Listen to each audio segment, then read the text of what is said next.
Praise Lord హల్లెలూయా. ఈ విశ్వాస గృహం అనే ప్రోగ్రామ్ ఇవి చూసే అందరికీ ప్రభుపేట వందనాలు. ఒక స్తుతి పాటతో ప్రార్థనతో మనం దేవుని వాక్యం ధ్యానిస్తాం. నా ఆత్మీయ యాత్రలో అరణ్య మార్గములో నాకు తోడైన నా యేసయ్యా నిన్ను ఆనుకొని జీవించెదా. నేనేలా భయపడదు, నా వెంట నీ ఉండగా నేనెన్నడూ జడియను, నా ప్రియుడా నీ ఉండగా. శ్రేష్టమైన నీ మార్గములో నిత్యమైన నీ బాహువు చూపి సమృద్ధి జీవము నాకనుగ్రహించి నన్ను బలపరచిన యేసయ్య. శ్రేష్టమైన నీ మార్గములో నిత్యమైన నీ బాహువు చూపి సమృద్ధి జీవము నాకనుగ్రహించి నన్ను బలపరచిన యేసయ్య. నిన్ను హత్తుకొనగా నేటి వరకు నేను సజీవుడను, నిన్ను హత్తుకొనగా నేటి వరకు నేను సజీవుడను. నేనేలా భయపడదు, నా వెంట నీ ఉండగా నేనెన్నడూ జడియను, నా ప్రియుడా నీ ఉండగా. నా ఆత్మీయ యాత్రలో అరణ్య మార్గములో నాకు తోడైన నా యేసయ్యా నిన్ను ఆనుకొని జీవించెదా. పక్షిరాజు వలె పైకెగురుటకు నూతన బలముతో నింపితివి. జ్యేష్ఠుల సంఘములో నన్ను చేర్చి పరిశుద్ధపరచే యేసయ్యా. పక్షిరాజు వలె పైకెగురుటకు నూతన బలముతో నింపితివి. జ్యేష్ఠుల సంఘములో నన్ను చేర్చి పరిశుద్ధపరచే యేసయ్యా. అనుదినము నిన్ను స్తుతించుటకు నేను జీవింతును, అనుదినము నిన్ను స్తుతించుటకు నేను జీవింతును. నేనేలా భయపడదు, నా వెంట నీ ఉండగా నేనెన్నడూ జడియను, నా ప్రియుడా నీ ఉండగా. నా ఆత్మీయ యాత్రలో అరణ్య మార్గములో నాకు తోడైన నా యేసయ్యా నిన్ను ఆనుకొని జీవించెదా. సియోను దర్శనం పొందుటకు ఉన్నత పిలుపుతో పిలిచితివి. కృపావరములతో నన్ను నింపి అలంకరిస్తున్న యేసయ్యా. సియోను దర్శనము పొందుటకు ఉన్నత పిలుపుతో పిలిచితివి. కృపావరములతో నన్ను నింపి అలంకరిస్తున్న యేసయ్యా. నీ రాక కొరకు వేచి ఉంటిని, త్వరగా దిగిరమ్ము. నీ రాక కొరకు వేచి ఉంటిని, త్వరగా దిగిరమ్ము. నేనేలా భయపడదు, నా వెంట నీ ఉండగా నేనెన్నడూ జడియను, నా ప్రియుడా నీ ఉండగా. నా ఆత్మీయ యాత్రలో అరణ్య మార్గములో నాకు తోడైన నా యేసయ్యా నిన్ను ఆనుకొని జీవించెదా, నిన్ను ఆనుకొని జీవించెదా, నిన్ను ఆనుకొని జీవించెదా. ప్రైజ్ లార్డ్ హల్లెలూయా. సైన్యములకు అధిపతి యెహోవా, మా నిజమైన దేవా, మాకు బహుగా ప్రేమిస్తున్న మా దేవా, ఈ సమయంలో ఆరాధించడానికి, ప్రార్థించడానికి, మీ వాక్యం బలంగా ప్రకటించడానికి మాకు సమయం ఇచ్చినందుకు మీకు వందనాలు చెల్లిస్తున్నాం తండ్రి. మీ పరిశుద్ధ రక్తంతో మమ్మల్ని కడగండి, మీ వాక్యంతో మాకు బలపరచండి, మీలో మా విశ్వాసం దృఢపరచండి, మీ ముఖకాంతి మా మీద ప్రకాశించండి, మీ అగ్ని అభిషేకంతో నింపి, మీ పరిశుద్ధ ఆత్మతో మాకు నిరంతరం నడిపి, మీరే మహిమ, ఘనత, ఆరాధన యుగయుగకు పొందుకోమని యేసుక్రీస్తు అనే పరిశుద్ధమైన, ఘనమైన, బలమైన నామములో అడుగుతున్నాం తండ్రి. Amen. Amen. Praise Lord. Hallelujah. ఇప్పుడు మన మధ్యలో సిస్టర్ సారా గారు ఉన్నారు. ఆమె దేవుని వాక్యం చెప్తుండగా మనం శ్రద్ధగా విని మన జీవితాలను, మన గృహాలను పరిశుద్ధాత్మ ద్వారా, వాక్యం ద్వారా కట్టుకుందాం. Praise lord.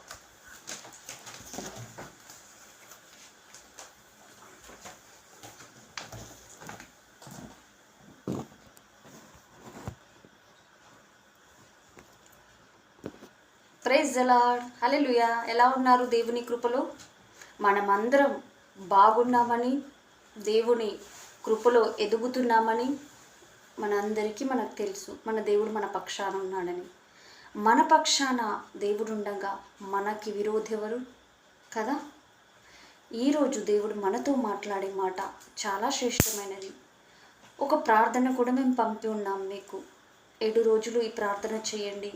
ఎన్నో విధములైన శాపాలు, ఎన్నో విధములైన ఇబ్బందులు, ఎన్నో విధములైన రోగబాధలన్నీ తొలగిపోతాయి. నిజమైన దేవుని హత్తుకుంటారు. మనకు తెలియకుండానే మనకు పట్టి పీడిస్తే ఎన్నో దురాత్మలు ఉంటాయి. వాటి నుంచి కూడా మనం విడుదల పొందాలి. అందుకు కాబట్టి 7 రోజులు ఈ ప్రార్థన ఎందుకు చెప్పామంటే, యెహోషువ ఈరోజు ఆ మాటల గురించే మీతో మాట్లాడబోతున్నాడు దేవుడు. యెహోషువ ఎరికో గోడలు ఆ 7వ రోజే కూలగొట్టాడు. అది మన అంశం. చెప్పండి, ఎరికో గోడలు ఎలా కూలగొట్టారో తెలుసా అండి? స్తుతితో, ఆరాధనతో, ప్రార్థనతో కూలగొట్టారు. అది మన అంశం. ఏముంది మళ్ళీ ఇంకోసారి మీకు చెప్తాను. మన పక్షాన ఉన్నవాడు గొప్పవాడు. ఎవరు మన పక్షాన ఉన్నాడు? ఒక దేవుడు మన పక్షాన ఉన్నాడు. ఆయన గొప్పవాడు కనుక మనం ఆయనను ఆనుకొని ఉండాలి. అందుకే ఇక్కడ అలాగూ 6 దినములు చేయగా 6 దినం చేయగా ముందు 7వ దినము కూలిపోయెను. 7వ దినము పట్టణము ఎరికో గోడలు కూలిపోయెను. అంశం ఇది. ఎందుకు ఇలా దేవుడు మనతో మాట్లాడుతున్నానంటే, శ్రేష్టమైన మాటలు మనం ఆత్మ కలిగి వినాలని ఆశిస్తున్నాడు. మనం ప్రార్థన చేసుకుందాం. ఎందుకంటే శ్రద్ధగా ఈ వాక్యము రావాలి మన దగ్గరికి. దేవుడు మనతో మాట్లాడాలంటే చాలా సమయం పడుతుంది. కానీ వచ్చేటప్పుడు దాన్ని స్వీకరించి మన జీవితాలను మార్చుకోవడానికి ఒక క్షణం పట్టదు. మనం మంచిగా కావాలంటే చాలా రోజులు పడుతుంది. చెడుగా మారాలంటే ఒక క్షణం పట్టదు. అందుకే ఆ చెడును తొలగించడానికే జీవగ్రంథంలో మనం మారుమనసు పొంది ఆయనను హత్తుకోవాలనేసే. రోజు మారుమనసు ఏంటి, రోజు పాపం ఏంటి, రోజు క్షమాపణ ఏంటి ఇది అనుకుంటున్నారా? కాదు. ఈ కట్టడలు మనం నేర్చుకోవాలని దేవుడు ఆశపడుతున్నాడు. మనం ఎలా ఉండాలో ఆయన ఆశ కలిగి ఉన్నాడు. పాలు తేనెలు ప్రవహించే దేశానికి వాళ్ళు వెళ్ళేటప్పుడు ఎరికో గోడలు అడ్డుగా ఉన్నాయి, వాళ్ళు కూలగొట్టాలి. మళ్ళీ మనం పరలోకంకి వెళ్ళడానికి, మళ్ళీ మనం ఈ రాజ్యంలో పరలోక రాజ్యం మన మధ్య ఉంచడానికి మన దగ్గర ఉన్న ఆ ఎరికో గోడలు మనం కూలగొట్టొద్దా? అది మన పని కాదా? దేవుడు సూటిగా మాట్లాడుతున్నాడు. ప్రార్థన చేసుకొని మనం వాక్య ధ్యానంలోకి వెళ్దాం. పరిశుద్ధుడా ప్రేమ కలిగిన దేవ, సర్వోన్నతుడా, సర్వసంపన్నుడా, నీకే మహిమ, ఘనత, ప్రభావం రాజా. ఈ దినం ఇచ్చినందుకు వందనాలయ. నీ ఆత్మతో నింపండి. నీ ఆధీనంలో అందరినీ తీసుకోండి నాయన. ఇదిగో తండ్రి, ఈ వాక్యం వారి దగ్గరికి వెళ్తుందంటే ఏదో ఒక ప్రణాళిక ఉంటేనే వినగలుగుతున్నారు నాయన, చూడగలుగుతున్నారు. నీ ప్రణాళిక లేకపోతే ఎవరు చూడరు, ఎవరు వినరు.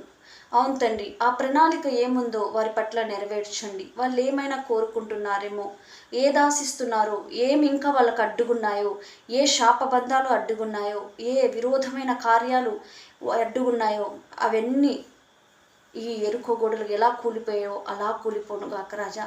నిన్ను స్తుతించి నిన్ను ఆరాధించి నిన్ను హత్తుకున్నప్పుడు ఇదిగో తండ్రి వినే ప్రతి బిడ్డకు నిడార్లు దీవించండి. సమయంలో మరి ఈ వాక్య ధ్యానంలో వెళ్చుండగా మాకు అర్థమయ్యే కృపనివ్వండి. యేసునామములో స్నామం తండ్రి, ఆమెన్ ఆమెన్. యెహోషువ గ్రంథం ఐదో అధ్యాయం 13వ వచనం కాడి నుంచి మనం చదువుదాం. యెహోషువ గ్రంథం 5వ అధ్యాయం 13వ వచనం కాడి నుంచి మనం చదువుదాం. ఎందుకంటే ఇది దేవుడు మన పక్షాన, దేవుడు ఎవరు వినాలో ఎవరికి ఇది అందాలో ఆయనకు తెలుసు. ఆకలి కలిగిన వారికి అన్నం కావాలి, ఆశ కలిగిన ప్రాణికి తృప్తిపరచాలి, ఇబ్బందిలో ఏడుస్తున్న వారికి నెమ్మది కావాలి. అలా కావాలి ఉన్న వాళ్ళు ఎలాగైనా వింటారు. అది దేవుడు వారి పక్షానే దేవుడు ఇది వాక్యం పంపిస్తున్నారేమో. ఎందుకంటే ఇది దేవుడు నోటి నుంచి వచ్చే జీవజలపు మాటలు. యెహోషువ గ్రంథం 6వ అధ్యాయం మనం చదువుదాం. 5వ అధ్యాయంలో 13వ వచనం. యెహోషువ యెరికో ప్రాంతంలో ఉన్నప్పుడు అతడు కనులెత్తి చూడగా దూసిన కత్తి చేత పట్టుకొని ఉన్న ఒకడు అతనికి ఎదుట నిలిచి ఉండెను. ఇంకా ఆయన యెహోషువ ధైర్యం తెచ్చుకొని మనుషులందరినీ పిలుచుకొని అక్కడికి వెళ్ళాలని సిద్ధపాటైనప్పుడు ఎక్కడో ఒక చిన్న భయం. ఇంతమందిని నేను తీసుకెళ్తున్నాను, ఒక్కరు కూడా నశించడానికి వీల్లేదు. ఆ యెరికో వాళ్ళు మిడతల వలె ఉన్నారు, వాళ్ళని ఎలా సంహరించాలి? ధైర్యం అయితే ఉంది, దేవుడు వాగ్దానం చేశాడు. ఏమని? మోషేకి ఎలా తోడై ఉన్నానో నీకు కూడా అలాగే తోడై ఉన్నాను, భయపడకు, ధైర్యంగా ఉండు, చెడియకు అనేసి. కానీ ఎక్కడో ఒక చోట కానీ దేవుడు వదలడు, ధైర్యపరుస్తాడు. ఆ సమయానికి దేవుడు తప్పకుండా వాక్యాన్ని పంపించి ఏదో ఒక రకంగా ధైర్యపరుస్తాడంట. ఇప్పుడు ఇక్కడికి ఎవరు వచ్చారో తెలుసా అండి? స్వయంగా బలమైన ఒక దేవదూతను పంపించాడంట. దిగి వచ్చిందంట పెద్ద కత్తి దూసుకొని ధైర్యం ఇవ్వడానికి, అతడికి ఏ దారిలో పోవాలో, ఏది మంచిదో ఏది చెడో చెప్పడానికి. ఈరోజు మన దగ్గరికి వాక్యం అనే హల్లెలూయా వాక్యం అనే ఖడ్గం వస్తుంది. ఆ వాక్యం అనే ఖడ్గం నన్ను రక్షించడానికి, మంచి త్రోవలో నడిపించడానికి. అంతేకాని ఏదో మాకు సమయం ఇలా మేము చెప్పాలి పేరెపన లేకుండా ఎవరు ఇక్కడ కూర్చోరు కదండి. అంతేకాదు, అవునా కాదా? ఇంత సమయం వేస్ట్ చేసుకొని మీ అందరికీ చెప్పాల్సిన బాధ్యత మాకేముందండి? మీరు అందుకే దేవుడు ఏం చెప్తున్నాడో తెలుసా? ఈ వాక్యము ఒక్కరినైనా, ఈ దూతకు ఏం పని యెహోషువ దగ్గరికి వచ్చి చెప్పడానికి? ఎందుకంటే తను ఒక ఆందోళనమైన స్థితిలో ఉన్నాడు. తను ఒక నాయకుడు అలసిపోతే సైన్యం ఓడిపోతుంది. కుటుంబంలో యజమానుడు అలసిపోతే కుటుంబం పరిస్థితి చాలా దారుణంగా ఉంటుంది. అందుకే దేవుడు ఈ నాయకుడిని ధైర్యపరచడానికి ఒక దూతను పంపించాడంట. అతడు ఎలా ఉన్నాడో చూద్దామా? ఆ దూత వాక్యం అనే ఖడ్గమే. ఆ దూత మన దగ్గర ఎందుకు లేదు? దేవుడు మన దగ్గర ఎందుకు పంపించట్లేదు? ఎందుకు పంపించలేడు అని ఒక క్వశ్చన్ ఎందుకు వస్తుంది తెలుసా? ఆల్రెడీ దేవుడు పంపించాడు, నువ్వు వినలేదు, చదవలేదు, చూడలేదు, నీకు ఎట్లా తెలుస్తుంది? అవునా కాదా? అదే ఇది. ఇప్పుడు ఆ దూత వచ్చిండు. ఈ యెహోషువ అతన్ని పట్టించుకోకపోతే, ఎవరిని అతన్ని తోసివేసిపోతే ఎట్లా తెలుస్తుంది ఆయనకు మార్గం? మన యేసయ్య రాకపోతే మన పాపాలన్నీ క్షమించబడతాయా? మన యేసయ్య రాకపోతే మనం ఇట్లా డైరెక్ట్గా తండ్రి దగ్గరికి వెళ్తామా? ఆయన ఏమన్నాడో తెలుసా? నేనే సత్యం, నేనే మార్గం, సత్యం, జీవమై ఉన్నాను. నా ద్వారా తప్ప దేవుని దగ్గరికి ఎవరూ తండ్రి దగ్గరికి వెళ్ళలేరు. ఆయన వెళ్తూ వెళ్తూ ఆయన ఆత్మను మనకిచ్చిపోయాడు. మీరందరూ వెళ్ళి శిష్యులను తయారు చేయండి అని ఆయన శిష్యులకు చెప్పారు. మీరందరూ వెళ్ళండి, ఆయన అందరికీ శుభవార్త ప్రకటించండి, వారందరికీ నా శిష్యులుగా చేయండి అన్నాడు దేవుడు. శుభవార్త ప్రకటించడం అంటే ఇదే. నిన్ను చేర్చుకున్న వారు నన్ను చేర్చుకుంటారు. నీకు సహాయం చేసే ఇంటికే వెళ్ళు నువ్వు అని దేవుడు అక్కడ శిష్యులకు చెప్పారు. నిన్ను ఎవరైతే దగ్గరికి తీసుకుంటారో అక్కడే ఉండు. వాళ్ళు నిన్ను బాగా చూసుకుంటారు. ఎందుకంటే వాళ్ళు నన్ను ప్రేమిస్తున్నారు. నీ అవసరతలన్నీ తీరుస్తారు. నువ్వు వెళ్ళి అందరికీ శుభవార్త ప్రకటించు. ఒకవేళ వినలేదా, అక్కడ నీ పాద ధూళి సాక్ష్యం ఇస్తుంది. హల్లెలూయా. ఏమిస్తుందంట సాక్ష్యం?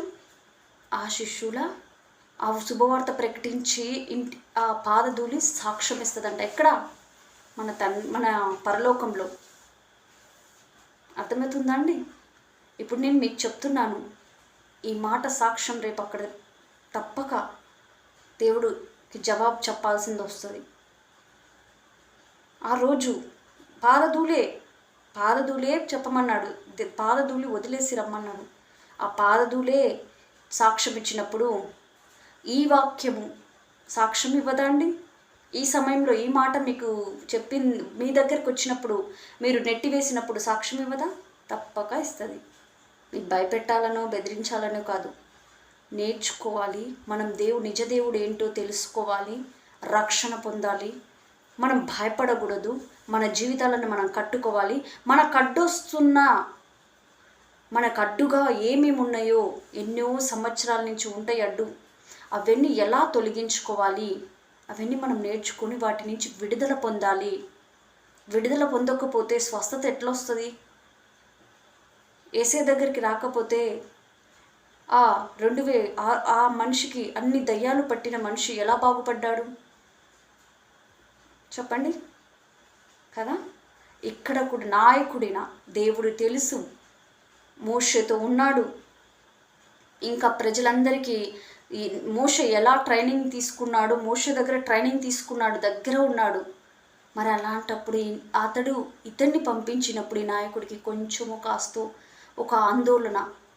ఎందుకు? తన ప్రాణం పోతుందని ఆందోళన కాదు, ఈ ప్రజలు ఎలా ఈ ప్రజలను నేను కాపాడగలుగుతానని ఒక చిన్న ఆందోళన ఉందంట.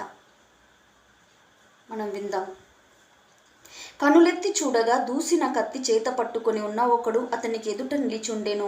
యెహోషువ అతని ఎద్దకు వెళ్ళి, నీవు మా పక్షముగా ఉన్నవాడవా, మాకు విరోధుల పక్షముగా ఉన్నవాడవా అని అడగగా అతడు, కాదు. హల్లెలూయా. అయ్యా, ఇప్పుడు మేము యుద్ధానికి వెళ్తున్నాం. ఒక మనిషి కనిపించాడు బలంగా, దృఢంగా. ఆ మనిషిని చూస్తేనే దేవతల ముఖముగా దేవదూత ముఖం ఎలా ఉంటుంది? మెరిసిపోతుంటుంది. బలంగా ఉన్నాడు. అతడు ఎలా ఉన్నాడు? దీంట్లో స్వయంగా రాసింది.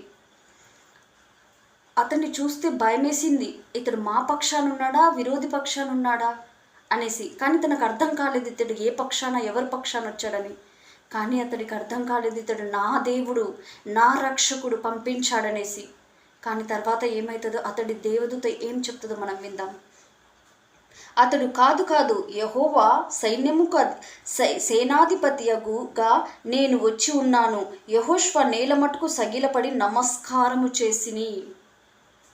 ఆయన సైనాధిపతిగా నేను వచ్చి ఉన్నాను. అర్థమైందా అండి మీకు?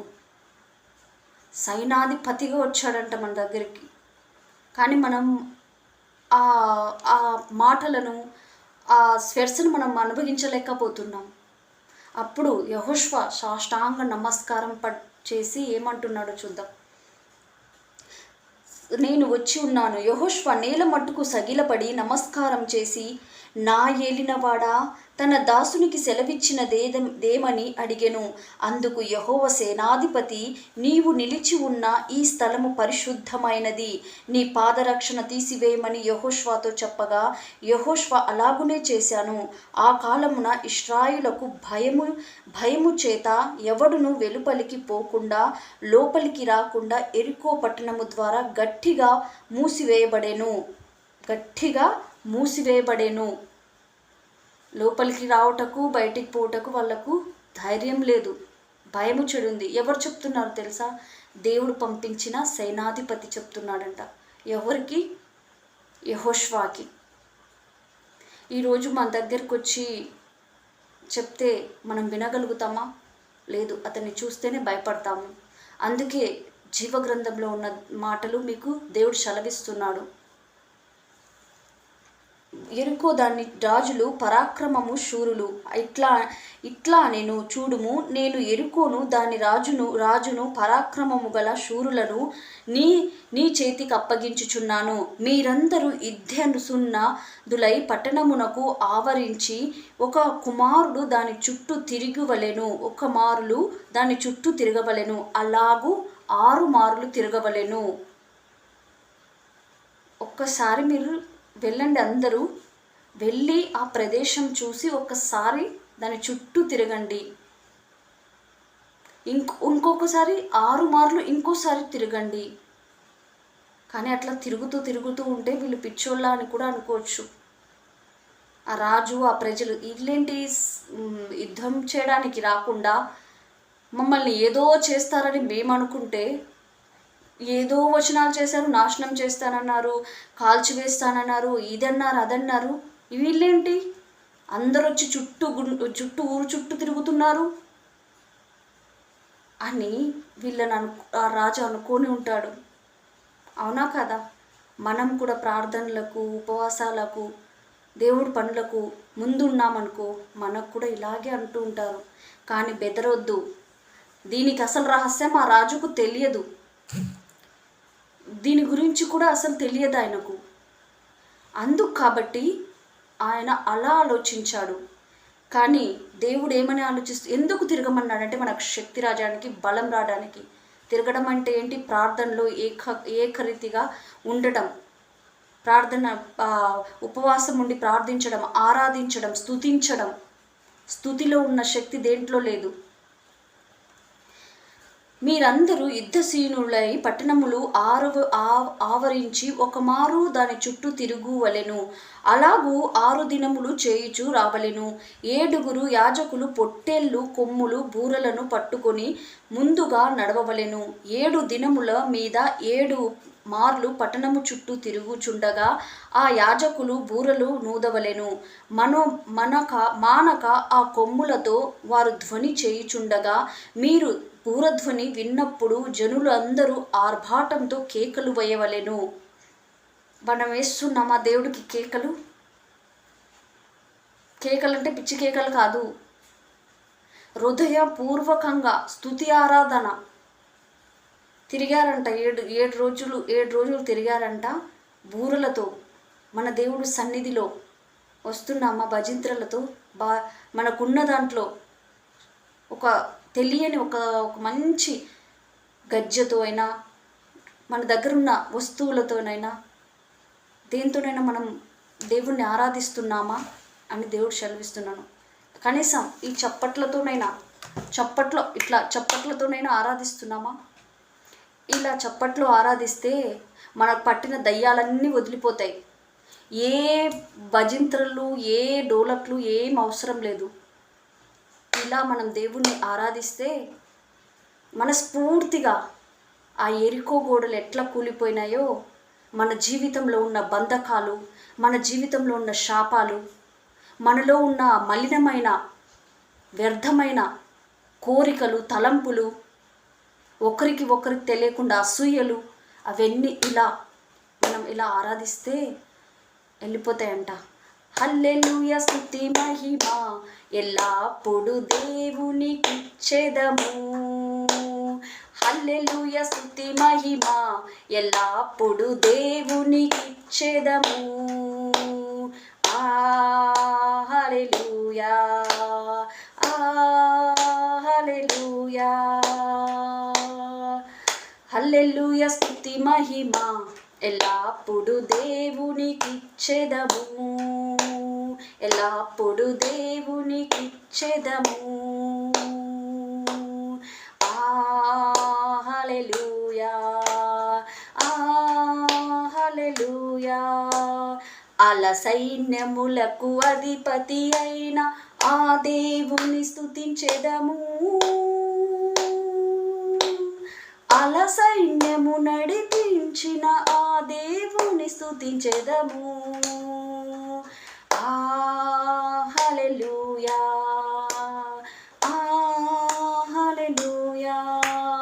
ఆకాశము నుండి మన్నాను కురిపించిన ఆ దేవుని స్తుతించెదము. బండ నుండి మధుర జలములు ఇచ్చిన ఆ యెహోవాను స్తుతించెదము.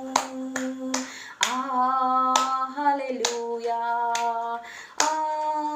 హల్లెలూయా, హల్లెలూయా. స్తుతి మహిమ ఎల్లప్పుడు దేవునికిచ్చెదము. హల్లెలూయా, స్తుతి మహిమ ఎల్లప్పుడు దేవునికిచ్చెదము. హల్లెలూయా, హల్లెలూయా. ఇలా స్తుతించినా మనకు పట్టిన కొన్నివి విడిచిపోతాయంట.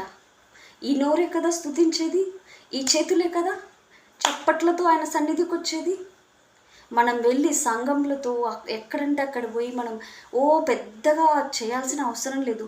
నీవున్న చిన్న ఇంట్లోనే, నీవున్న గదిలోనే, నీ దగ్గర ఏమీ లేకపోవచ్చు, చేతులిచ్చాడు దేవుడు, నోరిచ్చాడు వాడడానికి. ఈ నోరు ఏంటో తెలుసండి, మంచికి వాడండి. వాక్యం అనే ఖడ్గం ఈ నోట్లో నుంచి వస్తుందంట. ఈ నోరు నిండిన ఎడలా వ్యర్థమైన మాటలైనా మంచి మాటలైనా ఈ నోరు నుంచి, హృదయం పొంగిన ఎడలా నోటి నుంచి వస్తాయంట. ఆ నోటిని ఇన్ని రోజుల నుంచి చెడుగా వాడామేమో, ఇప్పుడు మంచిగా వాడదాం. ఇప్పుడు దేవుణ్ణి స్తుతించుదాం, ఆయన రక్తాన్ని ప్రోక్షించుదాం, మన చేతులతో చప్పట్లు కొట్టుదాం. నొప్పి వస్తాయా చప్పట్లు కొట్టడానికి? సామాన్లు పాల్గొట్టడానికి నొప్పి రాని చేతులు, వ్యర్థమైన చెప్పడానికి పనులు చేయడానికి నొప్పి రాని చేతులు. ఈ నోరు దేవుణ్ణి ఇచ్చింది ఎందుకో తెలుసా అండి? ఆయనను రారాజుగా గణపరచడానికి, ఆయనను స్తుతించడానికి, ఆయనలో మనం ఏకంగా ఉండడానికి. మనలోని ఏ ఫలించలేని తీగ ఆయన కాల్చివేస్తాడంట. ఇలాగే స్తుతించారంట. వీళ్ళకి పిచ్చి పట్టిందా అనుకున్నారంట. లేదు లేదు, మన దేవుడు పరిశుద్ధ ఆత్మ దిగి వచ్చును. ఎప్పుడైతే మనం స్తుతిస్తామో మనకు తెలియకుండానే ఒక ఉజ్జీవం వస్తుంది. మనకు తెలియకుండానే మనం నాట్యం ఆడతామంట. మనకు తెలియకుండానే మన ముఖంలో ఒక వెలుగు వస్తుందంట. మనకు ఏదైతే సతాయిస్తుందో, మన ఇంట్లో ఏదైతే ఇబ్బందికరంగా, మన బిడ్డలకు వివాహం కాకుండా ఏదైనా అడ్డొస్తున్నా అది యేసునామంలో తొలగిపోతుందంట. ఎప్పుడు మన మనస్ఫూర్తిగా ఆరాధించేటప్పుడు, మన నోటితో చప్పట్లతో ఆరాధించినప్పుడు. మనం ఆరాధిస్తున్నాం అట్లా ఎవరికి వినిపోస్తుంది ఏంటి? మనం మన దేవుణ్ణి ఘనంగా స్తుతిస్తున్నాం, మన దేవుణ్ణి ఆరాధిస్తున్నాం. ఇక్కడ ఇలాగే జరిగింది. ఎంతమంది ప్రజలు తెలుసా అండి, ఊరు చుట్టూ తిరిగి బూరులతో ధ్వనులతో ఆరాధిస్తున్నారంట, కేకలు వేస్తూ. ఎంత మంచిగా ఉందండి కేకలు. గుడ్డివాడు కూడా కేకలేశాడండి. కేకలు వేంది దేవుడు రాలేదు తన దగ్గరికి. ఎలా వేశాడో చెప్పనా? దావీదుకు దేవుడు తనకంటే ముందు వెళ్తున్నాడు. దేవుడికి తెలుసు అక్కడ గుడ్డివాడు ఉన్నాడు, కుంటివాడు ఉన్నాడు. ఆయన పరిస్థితి ఏంటి, మన పరిస్థితి ఏంటి దేవుడికి తెలియదా అండి? తెలుసు. అప్పుడు ఏమైందో తెలుసా అండి? అక్కడ నుంచి దావీదు కుమారుడా నన్ను కరుణించుము, హల్లెలూయా, దావీదు కుమారుడా నన్ను కరుణించుము అని కేక వేశాడంట. అందరన్నట ఊరుకో, ఆయన ఎక్కడికి వెళ్ళిపోయాడు, ఆయన దూరంగా ఉన్నాడని. అప్పుడు ఆయన పరిగెత్తుకుని వచ్చాడంట. చూడండి, నన్ను పిలిచింది ఎవరు, ఏం కోరుతున్నావు నాతో అంటే, నిన్ను చూడగలుగుతున్నానంటే స్వస్థత పొందాడు. కళ్ళు వచ్చాయి అతడికి. ఎందుకు వచ్చాడు? పోయాడు కదా ఆయన, నేనెందుకు అరిచి నా నోరు పాడు చేసుకోవాలి అని అనుకోలేదు. దావీదు కుమారుడా నన్ను కరుణించు అని అన్నంత వరకు కేక వేశాడు ఆయన. ఇలాగా ఇక్కడ మనుషులు కేకలు వేస్తున్నారు సంతోషంతో, ఆ బాధ మర్చిపోయారు. ఎప్పుడైతే ఆ దేవుడు పంపించిన ఆ సేనాధిపతి వచ్చాడో, సేనాధిపతి అంటే దేవదూతే, మీకాలు తను ఫైట్ చేసేది బలంగా దూసిన కత్తితో, ఎట్లంట కళ్ళెత్తి చూడగా దూసిన కత్తి చేత పట్టుకొని, పెద్ద కత్తి, ఆ దూసిన కత్తి చేత పట్టుకొని వచ్చి తన ధైర్యం ఇచ్చేసరికి ఇంకా మాకేంటి భయం, దేవుడి నుంచే మాకు ఉత్తరం వచ్చింది ఇంకా అంటూ ఎప్పుడైతే మనం స్తుతి మొదలు పెడతామో అక్కడ భయం వెళ్ళిపోతుంది, ఒక నూతనమైన బలం వస్తుంది, ధైర్యం వస్తుంది. కేకలు వేస్తున్నారంట. 6 రోజులు మౌనంగా ఉండి 6 రోజులు చూడి 7వ రోజు ఇంకా పని అయిపోయింది మంది. మన దేవుడు మనకు విజయం ఇచ్చాడు, మన దేవుడు మన రక్షణగా ఉన్నాడు, మనకు తోడుగా ఉన్నాడనేసి స్తుతి చేయడం మొదలుపెట్టానంట. మీరు బూరధ్వనితో విన్నప్పుడు జనులందరూ ఆర్భాటముతో కేకలు వేయవలెను. అప్పుడు ఆ పట్టణము ప్రకారములు కూలును. గనుక జనులు తమ ఎదుటికి చక్కగా ఎదురు అనెను. నూను కుమారుడైన యెహోషువ యాజకుణ్ణి పిలిపించి, మీరు నిబంధన మందసమును ఎత్తుకొని మోయుడి. 7 యాజకులు మందసముందు ముందు పొట్టేళ్ల కొమ్ములు బూరలు 7 పట్టణములు నడవవలెను వారితో చెప్పెను. మరియు అతడు, మీరు సాగి పట్టణమున చుట్టూ ఉన్నడని యూదుల యెహోవా మందసము ముందుగా నడవలేను ప్రజలతో చెప్పెను. యెహోషువ ప్రజలకు ఆజ్ఞాపించిన తర్వాత 7 యాజకులు పొట్టేలు కొమ్ము బూరలను 7 యెహోవా సన్నిధిని పట్టుకొని సాగుచు ఆ బూరలను ఊదుచుండగా యెహోవా నిబంధన మందసము వారి వెంట నడిచెను. మన వెంబడి నడుస్తుందా అండి? గట్టిగా బూరలు ఊదుతూ ఆర్భాటంతో మందసం తీసుకెళ్తున్నారంట. మందసం అంటే ఏంటో తెలుసా? ఒకరోజు వీడియో చేస్తాను. ప్రార్థనే అది. మీ ఇంట్లో ఉండేదే అది, ప్రార్థన మందసం. రోజు మందసం ఉండాలి, ప్రార్థన చేయాలి. ప్రార్థన గదిలాగా ప్రార్థన మనం అందరం కలిసి ఎప్పుడైతే ప్రార్థిస్తామో అదే దేవుడు దిగేది, అదే మందసం. బలంగా దిగేది. పరిశుద్ధాత్మ కార్యాలు కూడా జరుగుతాయి. వీళ్ళు పొట్టేళ్ళు కొమ్ములతో నాదాలతో 7 యాజకులు పట్టుకొని ఊదుతూ కొమ్ములతో కేకలు వేసుకుంటూ బూరధ్వనులతో వెళ్తున్నారంట. మనం మౌనంగా ఉంటే పని జరగదు. మనం కూడా దేవుని స్తుతించాలి, మనం కూడా ప్రార్థన చేయాలి, మనం కూడా వాక్యం చదవాలి. మనకు అన్నీ ఇచ్చాడు దేవుడు. అన్నీ ఇచ్చిన దేవుడికి మనం కృతజ్ఞత చెల్లించమా? ఇంకా బలమైన కార్యాలు చేసే దేవుడికి మనం కృతజ్ఞత చెల్లించమా? అప్పుడు యూదుడు బూర ఊదుచున్నప్పుడు యాజకుడు ముందుగా నడిచెను, దండు వెనుక భాగము ముందుండి వెంబడి వచ్చెను. యాజకుడు వెళ్ళుచు బూరలను ఊదుచుండిరి. మరియు యెహోషువ, మీరు కేకలు వేయుడని నేను మీతో చెప్పు దినమా వరకు మీరు కేకలు వేయవద్దు, మీ కంఠస్వని వినబడనివ్వద్దు, మీ నోట నుండి ఏ ధ్వని రావలదు. నేను చెప్పునప్పుడే మీరు కేకలు వేయుడి ఆజ్ఞ ఇచ్చెను. అప్పుడు ఆ రాత్రి యెహోవాకు జయం జయం, యెహోషువకు జయం అని గట్టిగా కేకలు, నేను చెప్పినప్పుడు కేకలు వేయండి. ఎప్పుడైతే వాళ్ళు కేకలు వేయడం మొదలుపెట్టారో ఇరికో గోడలు కూలిపోయాయంట.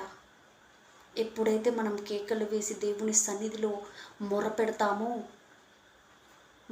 మనలో ఉన్న బంధకాలు విడిచిపోతాయంట, ఆ సంఖ్యలు కూడా విరిగిపోతాయంట. అర్థమవుతుందా అండి? మనం చేసే పని ఏంటి? వాళ్ళేం కత్తులు తీసుకుపోయి నరకడం చేయడాలు, పోయి డైరెక్ట్గా రాజుకి ఫైట్ చేయడాలు ఇవేం చేయలేదు. వాళ్ళు చేసింది ఒక్కటే, ప్రార్థన చేశారు. ఎరికో గోడలు చుట్టూ మనుషులు తిరిగారు. బూరధ్వనులతో కేకలతో దేవుని ఆర్భాటంతో ఆరాధించారు. ఆ ఒక్క పని చేసినందుకు గోడలు కూలిపోయినాయంట.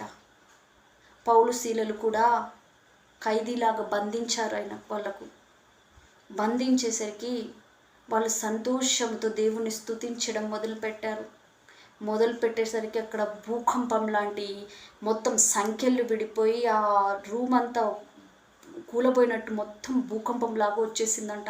పరిశుద్ధాత్మ దేవుడు దిగాడు. అప్పుడు ఆ ఖైదీ భయపడ్డాడు. అయ్యో అంతా ఏంటి, ఇదంతా కమ్ముకొని పోయింది, అంతా ఎక్కడి వాళ్ళు అక్కడ వెళ్ళిపోయారేమో, నేను చనిపోతే బాగుంటుందని కత్తి దూయనిపోతే, లేదు మేము ఆరాధించుచుండగా పరిశుద్ధాత్మ దిగి సంఖ్యలు ఊడిపోయాయంట. చూడండి, కట్టిన సంఖ్యలు బంధించిన ఆ జైలు గోడలు కూలిపోయాయంట. స్తుతికి అంత శక్తి ఉంది. అర్థమవుతుందా అండి? ప్రార్థన చేసుకుందాం. ఈరోజు మనం నేర్చుకుంది ఏంటో తెలుసా? మనకు ఆ కొమ్ములతో బూరధ్వని, మీరు బూరలు ఊదండి, విన్నప్పుడు జనులు అందరు ఆర్భాటంతో కేకలు వేయవలెను, అప్పుడు ఆ పట్టణ ప్రకారం కూలెను.